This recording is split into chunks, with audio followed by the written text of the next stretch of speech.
Hello, you Mayhem Makers. I'm Mindy with Quilting Mayhem, and welcome back to another Mindy's Monday Live. And of course, I have Miss Debbie with me from our machine department because we are talking about the Bernina walking foot. It is on special this month, so 25% off throughout the month. If you do not have one, you need one. Even if you have dual feet on your machine, which I love dual feet, I use it all the time. If you're doing quilting, thick materials, all those kinds of things, the walking foot is still an additional foot that you need. I highly, highly recommend it. So we wanted to talk about it. Since we're going to talk about walking feet, we're just going to talk about kind of some machine quilting, those kinds of things, some basics for those of you that maybe haven't done it or you struggle with quilting, those kinds of things. But maybe kind of tell us how slick this walking foot is, Miss Debbie. Yes, so the walking foot, now as Mindy stated, even if you have a machine with dual feed, the dual feed does not replace the walking foot. The walking foot will come down and from over your walking, or I'm sorry, the feed dogs, full pressure from the top onto your feed dog. So when you're doing a quilt, Gage, come on in. Let's actually show them this. Yeah. You can quilt a quilt and it's going to feed everything all at once. So the other thing too that I like to use it is the, if you ever use Minky or Cuddle. Because I have a love-hate relationship with that. And we love it, but it's sometimes fussy. So any of those slick, slippery materials. So Cuddle's definitely a good one because usually you're using it like a backing, or even like a garment, or garments in general. When you're starting to talk, multiple layers on top of multiple layers, especially quilted jackets, those kinds of things that get super thick, and the machine starts getting a little fussier. It just gives you that extra control because, as Debbie said, those upper feed dogs that are in that walking foot are now coming with your lower feed dogs, and they're just coming together, pulling everything through and making it all behave. Yes, and if you put binding on your quilt and you do it by machine, the walking foot also has a accessory sole that has a center guide, and you can use that to sew on your binding. So if you have an older version of the walking foot and maybe yours didn't come with that center guide sole plate that you could switch out, we do have it available, so don't worry. It's not on sale, but we do have it. It is an option, and it acts like a number 10 foot. So it's that center guide, follows down that seam line, keeps everything under control, which we love. That's right. And then, just talking quilting in general, we're here to help you out.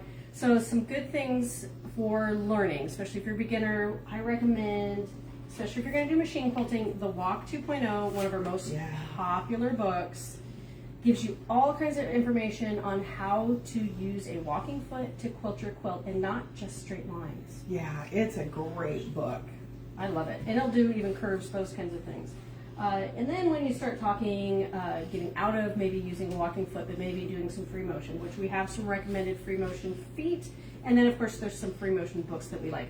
Doodle School's one, I had a lot of fun with this because I took this as kind of a challenge to practice doodling that then got you more comfortable, got you that muscle memory with your brain and your hand to do more free motion, trying to do that edge to edge and not stop while you quilt. Because sometimes you're doing free motion and I know like I'm trying to do something and my brain just stops and going, what direction do I go? So Doodle School gives you some practices to do. It is very that educational primer.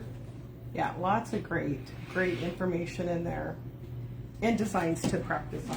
And then of course Angela Walters, I swear, she's like one of the, my goodness. if she's not the queen of free motion, she's one of the queens of free motion quilting.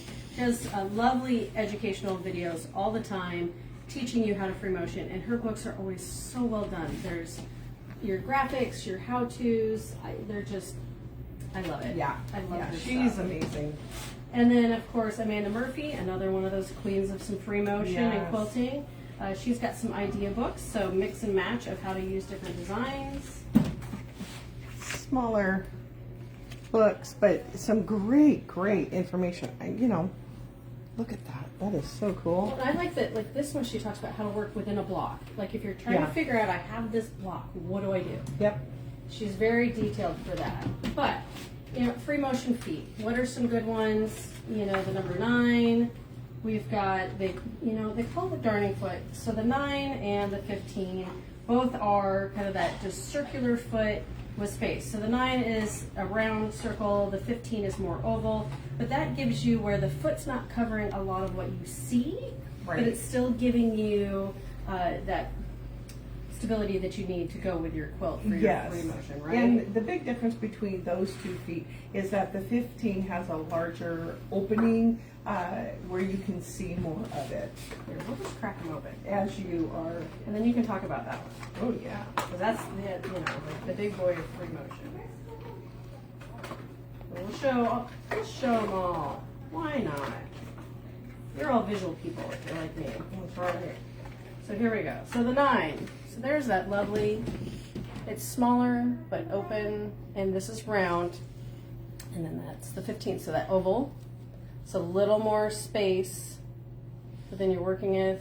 Or Dave just trying to get the phone to operate with him. The stippling foot. So this dippling foot, this is the number 73 foot, and you can see it has an open area, so that gives you a great line of sight. Not only that, it's height adjustable. So if you are free motion quilting a pretty thick batting, you can change the height of the foot. Especially like bags, if you're trying to do, or anything with like applique, those thicker designs, and you're trying not to get hung up on all your designs. Yeah. The stippling foot's a good one. And the 72 foot, that is the ruler foot, you can do some free motion. You're a little limited in your line of sight as far as if you're not using rulers, but that's a great foot. Also height adjustable. And then the Gliding cup foot. The gliding cup foot, the 74 foot. So you can see this has this plastic kind of a cup shape. What's nice about that, if you're doing free motion around applique, it works really well with that. That's my favorite foot for the long arm. Yeah. That one, because I don't get hung up on anything, because that cup just, Yeah. it's got that nice round bowl on it, and it's clear, so you can see through it, you can see what you're doing. And as always, if you're just beginning to quilt, I always tell people, you just gotta practice. Don't go doing that memory quilt that you want to have it last for a decade, do something easy, or do like this. Do like quilt sandwiches. This is how we practice and demo. It's just whatever fabric on the back. We'd use either muslin or like a black magic on the front. Scrap piece of batting and just play. Play with your machine, play with the different settings, the stitch lengths, all those kinds of things, because those all are going to matter when it comes down to doing that quilt. And a couple of thought processes, if you use a solid fabric, you're really able to see what your stitches look like, and then go on to a printed fabric, and that way a lot of times if you have flowers or leaves, you can stitch around the perimeter motif of those. Yep. Yeah. Yeah, you follow the motif of the quilt, and that will help give you the design right there in the quilt itself. And you'll notice the thread is not as visible when you start working with printed fabric versus solid. So keep in mind, as you're judging yourself and you're looking at those stitches on that solid fabric, that's generally not how it's going to look on your project unless you're quilting actually on solid fabric. Right. So be nice to yourself. You're learning, you're practicing. We all have to be kinder to ourselves in 2025. I swear. And then of course we brought this lovely Bernina up here, the 570, because this is one of our favorite machines. Yes. It's a great workhorse machine if you're wanting to step up, or maybe a classroom machine. Maybe you have something that's big and you want a smaller machine, but it's going to do all the things you want to do. The Bernina 570 is a great machine. We've got a huge promo on it this month. We are actually going to include the embroidery module for free. Yep. So not only will you be able to sew, quilt, piece, bags, garments, you'll be able to machine embroider too. Yes. All included with the machine, and it has a sale price plus a gift card. Gift Like card. all the things. Quilting Mayhem gift card you can use on anything. That is one of our customer appreciation machines that we have on special for you guys. We have quite a few different ones, so if you are thinking of upgrading, changing, or just adding to your arrangement of machines that you have, come see us. We'll help walk you through all the different machines, what the promos are, what we've got going on. But this is definitely, if you've been working on grandma's old machine for a while, time to step up to something like the 570. I love this machine. Yeah. But hopefully that's kind of helped maybe get you into a more comfortable thought of doing some quilting if you haven't done it, or maybe, gotten you through some issues you've had, or if you still have problems, come see us. We're here. Come ask questions. We'll gladly, especially if you can bring your project in and be like, why is it doing this? Yeah. We will gladly help you, because it may be your thread, it may be your needle. There's so many things that can come into play when you're talking about machine quilting, whether domestic or long arm, whether it's a walking foot, a free motion. I mean, there's so much to know. So we don't want to bore you to death, but definitely come see us if you really are struggling and this hasn't, answered all those questions. We'll gladly do that for you. So otherwise, from Debbie and myself, we hope you have a lovely day and keep on stitching.